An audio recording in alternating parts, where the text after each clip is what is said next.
Alert day conditions are expected this evening for multiple rounds of severe thunderstorms. I'll be using Radar 3000 and Future Track to give you the very latest on when you can expect them. Concerns rise over a new energy project. We'll tell you why Columbia County residents are against wind turbines being erected.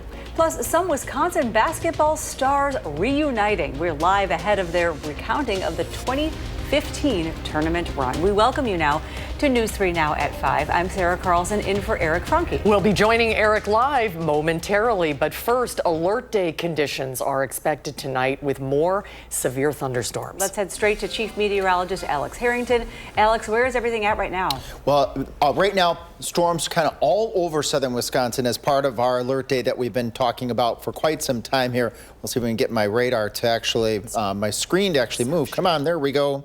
Let's get the radar. There we go. Dane County. We have a couple showers and a couple thunderstorms in Dane County right now as we speak. And then over in southwest Wisconsin, scattered showers and thunderstorms. None of these are severe currently, but that could absolutely change at any moment in time.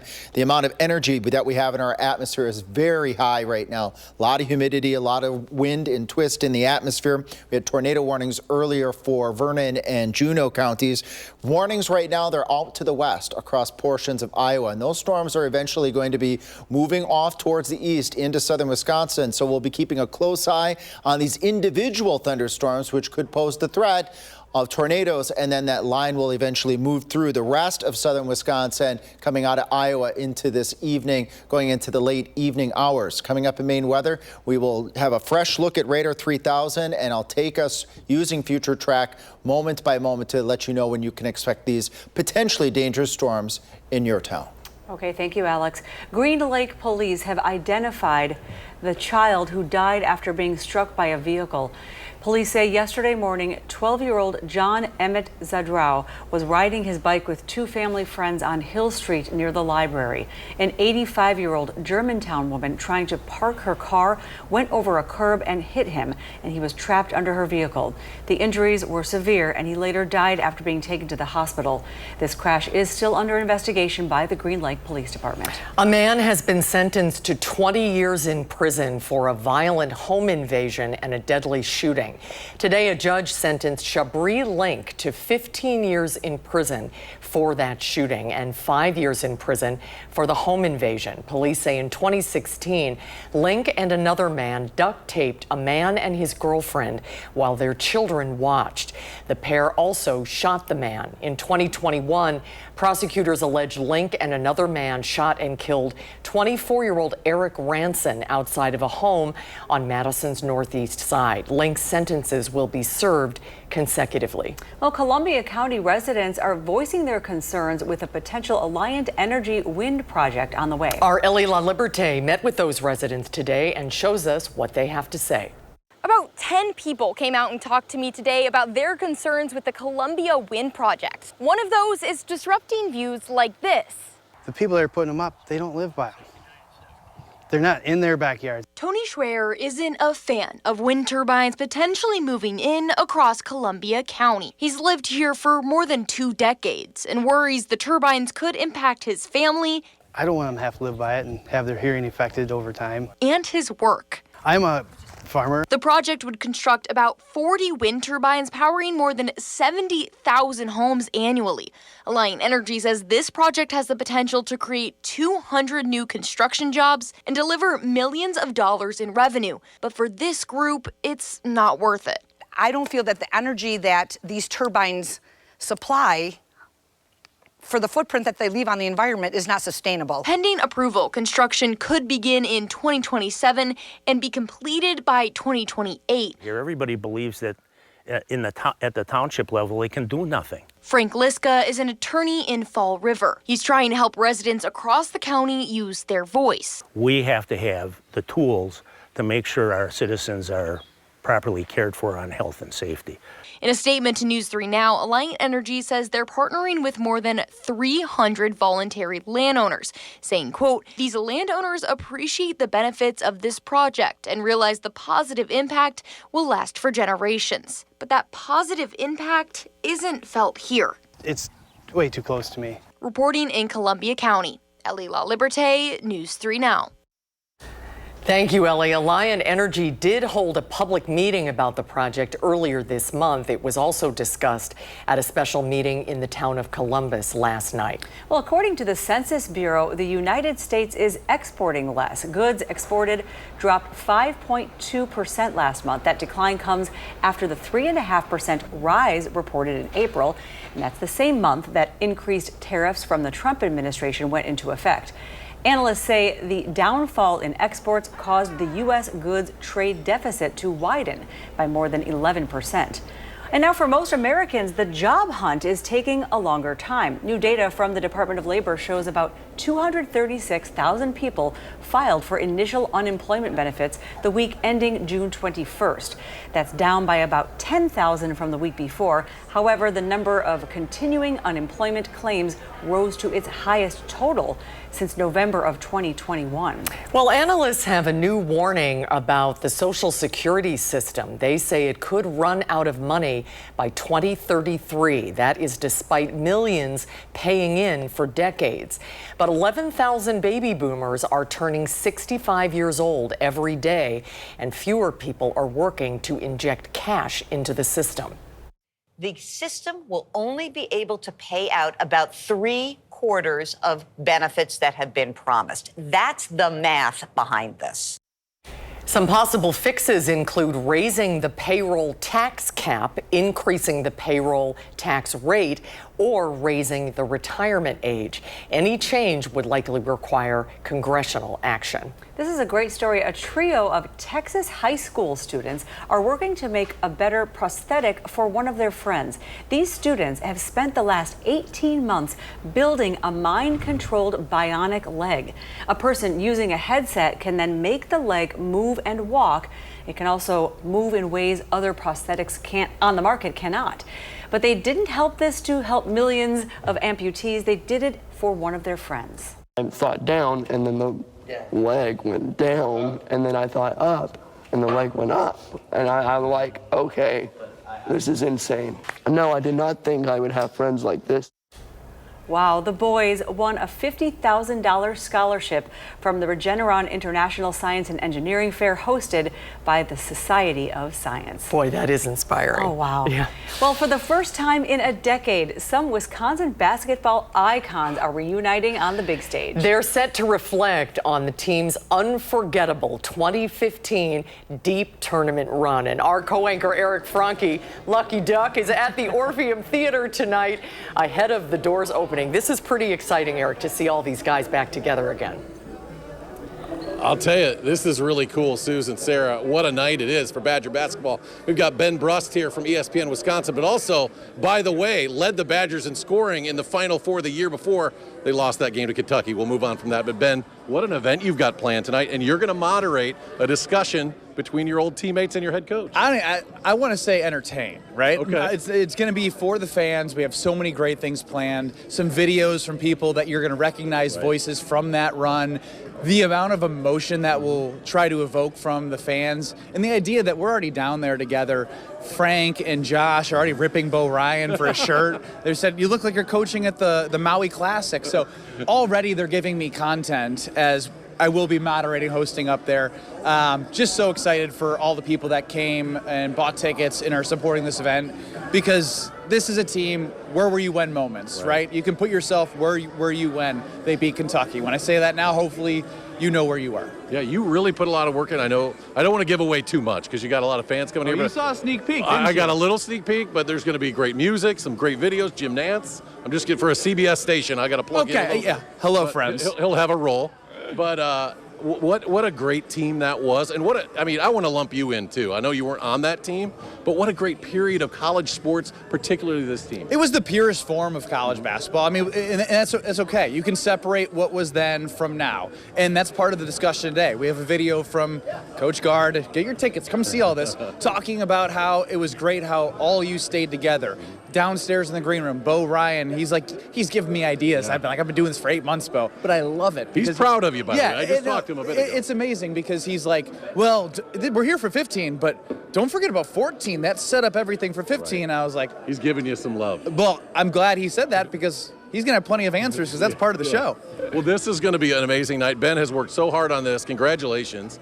There are a couple tickets left, I think. Go to the Orpheum Theater website and get in and see this, because this is really going to be a fun night. So that stage behind us, and I can't wait to hear Ben and these guys get at it, because we've already seen Gosser and Frank are here, so this is going to be a great night. So we're going to also... Real quick, they're like stepbrothers, only doing interviews together. Yeah. Oh, I know. I saw them walking around. So Ben, congrats. We look forward to the event tonight. Make them believe. Now they made them believe. Back. We're turning the clock back, bringing the Kohl Center to the Orpheum tonight here in Madison.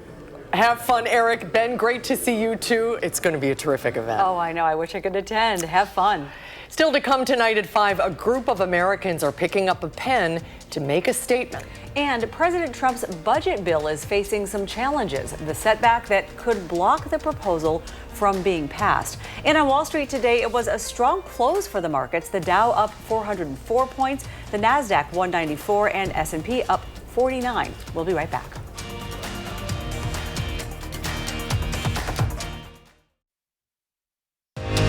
You're watching News 3 Now at 5. Welcome back. The White House is pushing the Senate to quickly pass President Trump's spending bill. But the plan is going to have to undergo some changes, which could jeopardize Republicans' ability to pass the bill. Erica Brown has the latest from Capitol Hill.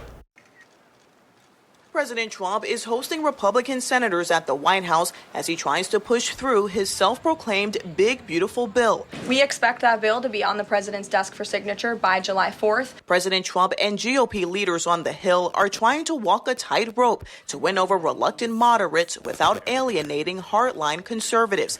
Their efforts took a hit Thursday with a ruling from the parliamentarian saying the bill would require more than a simple majority vote if they want to change how Medicaid providers are taxed. The proposal would have raised more than $200 billion to help pay for the bill, satisfying some Republicans who don't want to add hundreds of billions of dollars to the deficit. I know the House and the Senate have worked hard to come up with things that they believe would pass the bird bath, so I think it's pretty frustrating.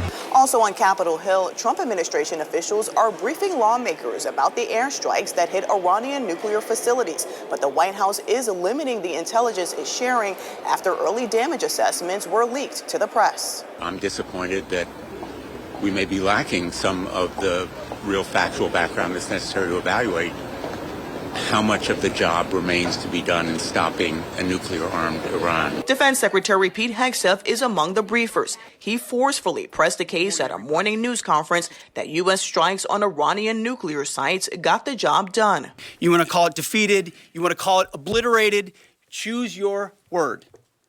This was an historically successful attack. The Pentagon is working with the FBI to investigate who leaked that early classified Iran damage assessment.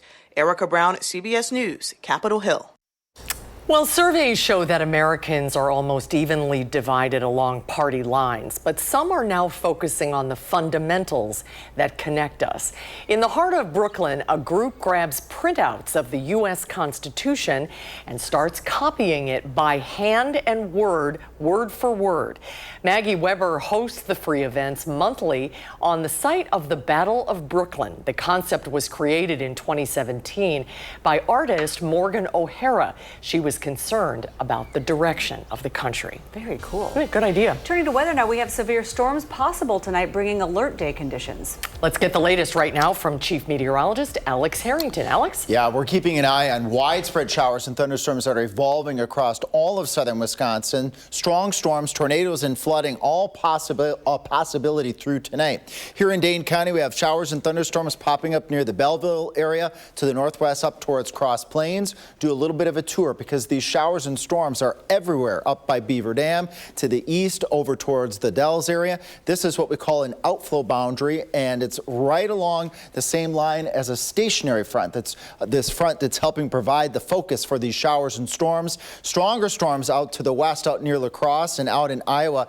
Notice these bowing features. That's an indication of strong winds. No warnings right now with those storms right now, but that certainly can change, and a couple scattered thunderstorms over southwest Wisconsin, and we're all in an environment right now, warm, humid conditions, in the presence of shear and twists in the atmosphere. We could see any of these storms go either severe thunderstorm warned or tornado warned at any point in time. And meteorologist Blaise Keller and I will be cutting in as necessary, especially as this more consolidated line moves in to southern Wisconsin as we move through the overnight hours. Right now here on, this is actually our Edgewater Skycam, you can see some of these clouds building up into the sky again. These are those thunderstorms popping up, and we're keeping a very close eye on them. Tornado watch to the west, Richland, Vernon and Crawford counties till 8 o'clock. There's some conversation just before I stepped out here that tornado watch may be expanded east through other parts of southern Wisconsin. We have a flood watch off to the north and west, where areas that have seen heavy rain for days will see more heavy rain on top of what's already has already occurred. What we call atmospheric energy, where it's yellow here, that's all that humid air just south of that stationary front. And as that cold front slices through that warm, humid air, we will expect that area of thunderstorms to continue to press off to the east. Any discrete, any isolated storms out ahead of the main line, certainly capable of producing tornadoes, damaging winds, and a couple of spin-up tornadoes possible with that line. Here's the good news. Still indication with Future Track showing that line of thunderstorms starts to break apart as we head towards 9, 10 o'clock and likely seeing a weakening mode. Hopefully that will be the case. We don't need the severe weather, as I like to say, but we'll take the water, and still some water chances for our friends down towards Janesville and areas off towards the east where they really do need that water. Threats, heavy rainfall, strong winds, tornadoes this evening. The hail threat is low. So I just threw a lot of information at you. 2 rounds of storms. Round number 1 is ongoing right now. Round number 2 through late evening. Tornadoes and heavy rain are a possibility, and then storms should end approximately around midnight out there. Then more storm chances as we head towards Sunday, going on into Monday. That's with another weather system that's going to bring hot and humid conditions back to the area as we head later in the weekend. Temperatures, there we go, up above 90, 92 on Sunday. Heat index values could approach the upper 90s, and it will be a muggy one. And then as we go into Monday, that front is still hanging out in the air, bringing a shower storm chance in the morning as we head towards the next concerts on the square Wednesday. Looking dry, not as humid as what we experienced yesterday with partly sunny skies. And then as we head out towards the 4th, kind of par for course. Right around the 4th of July, it's typically stormy, and it's looking unsettled, but not all day washouts at this point in time. All right, thank you, Alex. After the break now, a special breed of horse returns to Madison. We go to the Alliant Energy Center to learn more about the Regional Arabian Horse Championship. Stay with us.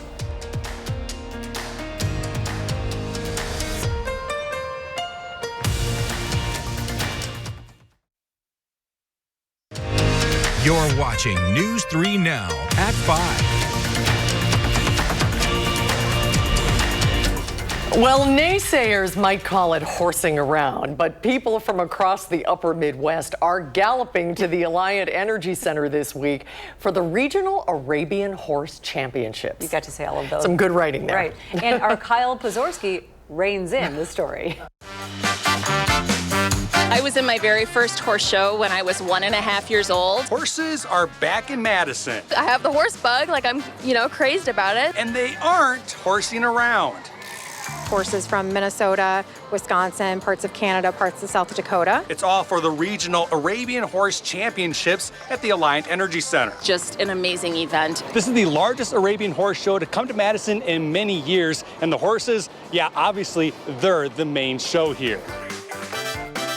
If you don't know, Arabian horses are one of the oldest pure-blooded breeds of horse in the entire world, originating, as the name suggests, from the Arabian Peninsula. To learn more about them, I met up with some exhibitors. This is Jaitlin from Illinois with her mare Lily, who she's raised for 3 years. And we absolutely love her. I mean, to know her is to love her. She says the breed is known for being quite friendly. I would honestly describe them as Labrador Retrievers. Honestly, if they could crawl into your lap, they absolutely would. Julius, who got a sniff of my microphone, confirms their kind traits. His mama is Tracy Lynch from Cross Plains. That connection between myself and him is just so special. You can't replace it. The Arabian Horse Association holds more than a dozen shows across North America each year.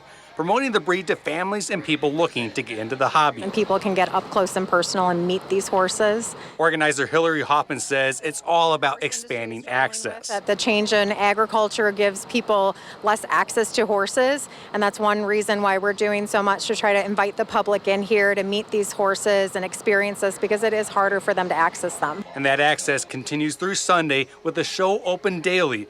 It's also free to attend. In Madison, Kopzorski, News 3 Now.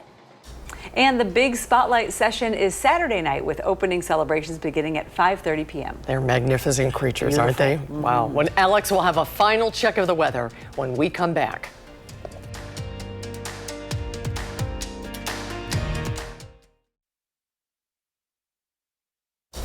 Coming up at 6, with all of these storms comes the risk of flooding, what you should look for when it comes to covering your home or business, that and more at the top of the hour. And there could be more rain on the way tonight. Yeah, absolutely. It's widespread. Lots of showers and thunderstorms out there right now. And at any point, these storms could potentially go severe. We have the threat of tornadoes this evening. There's a tornado watch in effect north and west right now towards Richland Center. We just had a little thunder boomer here at the station as this storm near Fitchburg starts to move off towards the north.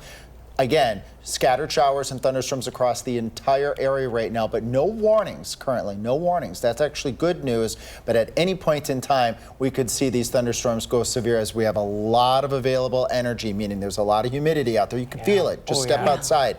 That's the fuel for thunderstorms. We'll let Future Track roll here one more time. That line coming through Madison, this would be the end of the thunderstorms as we start to head in that 9 o'clock to 11 o'clock time frame. We know you'll be here keeping an eye on things. Indeed, yes. All right, thank you, Alex. We'll be back in 30 minutes for News 3 Now at 6. You can always find us